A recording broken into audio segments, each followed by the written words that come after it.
I told you a little while back that my next video would be the Assassin's Creed Combat Rating Systems video. That was a lie. I'll make it eventually. The fuck? I'll make it Wait, Nat. I'll make it eventually, but there is something I want to do first. I feel like with how the MCU is doing right now, it's not being correctly pointed out how things need to change. Because if we're going to be honest, the MCU is not doing very well right now. The formula that they have been using for these last several movies is not working. The formula that they started the series with worked very well, but they've had to modify it over the years, and now it's not working as well. Sure, Deadpool and Wolverine was a great entry into the MCU, but we can't have these diamonds in the rough and expect it to still succeed. Which is why I propose a somewhat unpopular opinion, which is that we need more of the MCU films to be rated R.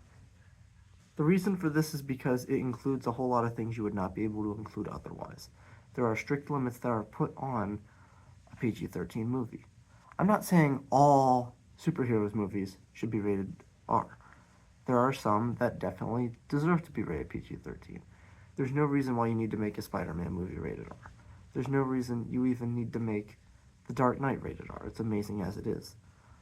But there are some movies that had the PG-13 rating slapped on them to try and expand their audiences where it probably wouldn't be a good idea to go the other way.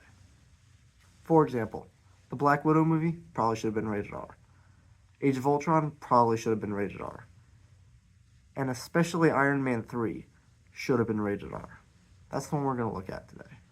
Because even though their stories and the tone are very different, there's actually a lot of resemblances between Iron Man 3 and Logan. Yet, Logan is generally regarded as one of the greatest superhero movies of all time. And Iron Man 3 is generally considered to be the weakest in the franchise. Now, before we get started on why that is the case, I feel like it's pretty important for me to point out why I'm comparing these two specifically. Because here's the thing. I said they're similar, but I didn't explain why yet. You look at it from a story standpoint, completely different storylines. You look at the tone standpoint. Similar tones in some places, but mostly it's different. It's a lot lighter, specifically in Iron Man 3. However, their goals and their themes are pretty similar. Both of them go for a character that is worn and torn from the years of fighting, that need to be humanized.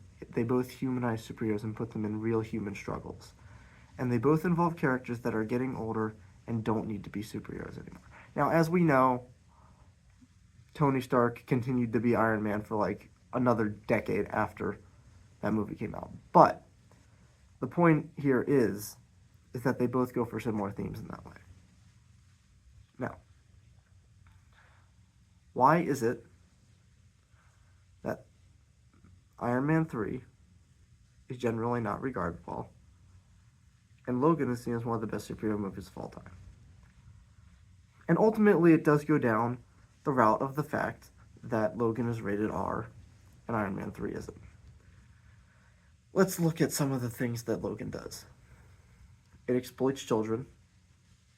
It has people get killed for not doing much wrong. Logan dies in the end by getting butchered. Professor X dies from getting butchered. The whole thing is a lot more grim. And they talk about things that you simply can't talk about in a PG-13 movie. Like how most of them are fake. They curse a lot. They swear a lot. They talk about things that you wouldn't be able to put in a PG-13 movie. There's just a whole lot of gray areas and spots that they hit that you can't hit if you made it PG-13. Iron Man 3, on the other hand, tries to do a lot of these things, but it can't go in depth because it needs the PG-13 rating. It needs comedy shoved down our throat every 3 minutes because it's an MCU movie. It can't go too deep into these themes of humanizing superheroes. It could go there, but it can't go as far into it as we want it to because it has to still be available to all audiences. And that's where the discrepancy comes in. We can't have as much in a PG-13 movie as we can in an R movie in some cases. Like I said, there's nothing saying that we can't have PG-13 superhero movies. But some of them, especially in Iron Man's 3 case, need that R rating in order to hit as hard as you want them to. Iron Man 3 should have been beloved. If they made it rated R and they included some of the nuances and other things that they do in Logan, it would have been a great film, but they simply didn't do that. And that's the issue here. Now, in Iron Man 3's defense, it wasn't completely their fault. A lot of it comes from the timing. Logan came out in 2017, which was the year after Deadpool 1 came out. Deadpool was an experimental movie. There were no superhero/anti-hero movies made at that time that were rated R. And after Deadpool did smashing at the box office, that is when Logan got approved to be made, at least in the current form that it is. That's why they approved making that rated R Logan movie. Contrarily, Iron Man 3 came out in 2013. This was immediately after the first Avengers movie, the first movie, I think, in Phase 2.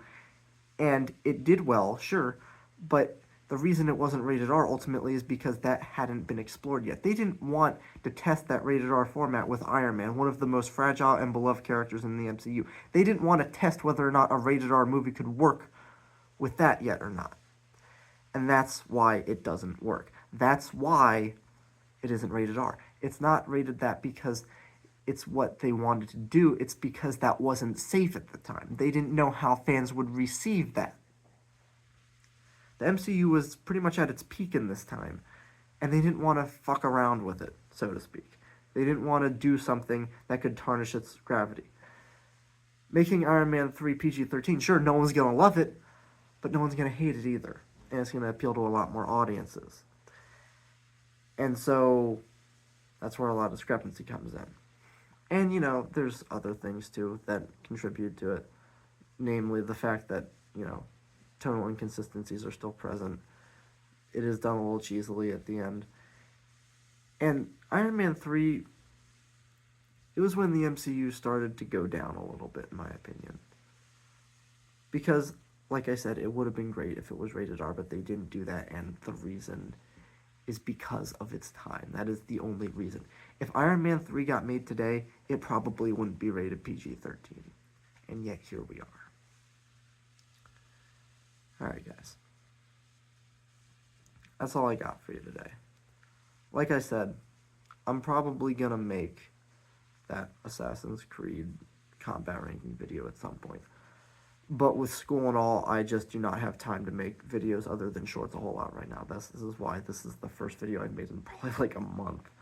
Because I just haven't had the time. School is absorbing my life right now. I'm taking 6 AP classes. And so, you know, I make these videos when I have time. But the truth is, I don't have time very often. And a combat ranking video is going to take a lot more time than I currently have to make videos. So, oh, fuck. I'll make that eventually, but I can't make any guarantees on when. But I wanted to get this out here because it's something I've been thinking about a lot recently, and I really just want to get it off my chest. Anyway, I'll see you next time, guys, and I hope you have a fucking fantastic day. Bye.